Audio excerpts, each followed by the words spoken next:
Pleased to meet you. My name is Thavien Yliaster. I'll be reading to you Anger, the Incongruent Stranger, a limerick made from times of anger. Let us continue.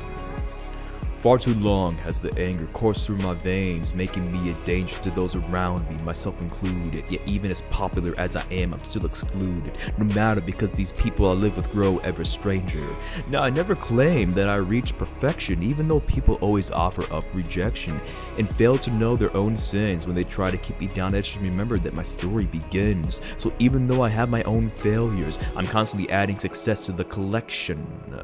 Sometimes I look in the mirror and ask myself, how will I get through this? The truth is, by lowering my pride and increasing my standards, I abolish the hubris, knowing that the demons within me will never cease and stop till they please their own fantasy, plaguing me like a disease they want me to cease. As a matter of fact, the truth is that many people will continue to drag others down with them, back to the bottom of the barrel, making others have a conniption, back to step one, and they grow less fond of the people holding them back from going beyond. I try to tell them the truth, but they won't listen. They're not just honest opinions, but cold-hearted facts. It's like they lost the ability to contract the muscles in their eyes and see for themselves. It's like having a library with books glued to the shelves. True sight and vision is something they lack.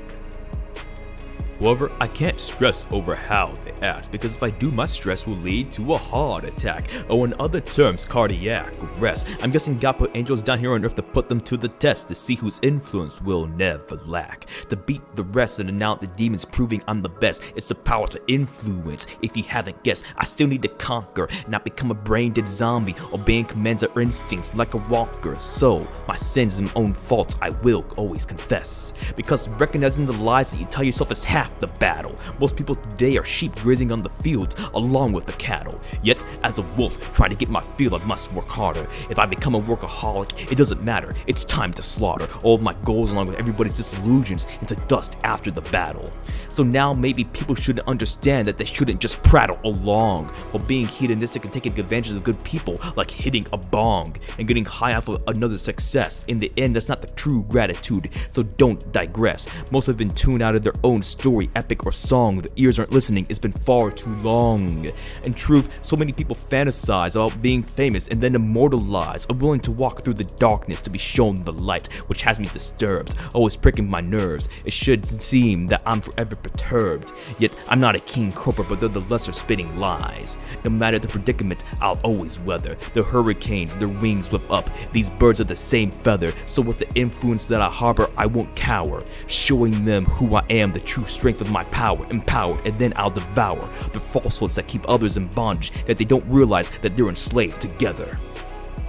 Let's not forget to mention the tension from them running their mouths, being over pretentious while they try to impersonate a false narrative and being way too pretentious. It seems like they got shin splints on their teeth. They wore down the enamel like an exhausted horse crossing the desert when in fact you need a camel. It's like the sands of time always change, the webs of lies always rearrange, that the situation has been declared too delicate to handle, so it gets chopped up away with the rest of history, stowed away as a forgotten annal.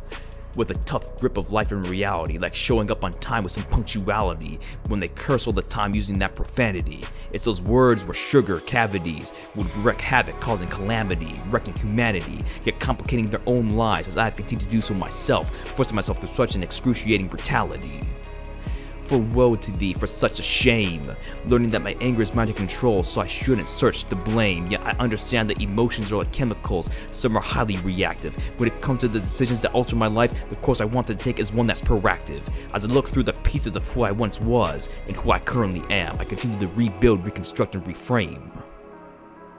And thank you for listening. This has been made possible by Rene Böhmer, Bianca, Petrisor, Philipp, Pilz, Arto, Marttinen, Godwin, Angeline, Benjo, Pelly, Benassi, Eliason, Jamie Street. If you like this story and others like it, please search for me on vocal.media. This video was made with help by software programs such as Microsoft PowerPoint, OBS, Open Broadcaster Software Studio, and Kdenlive. And from viewers like you. Thank you.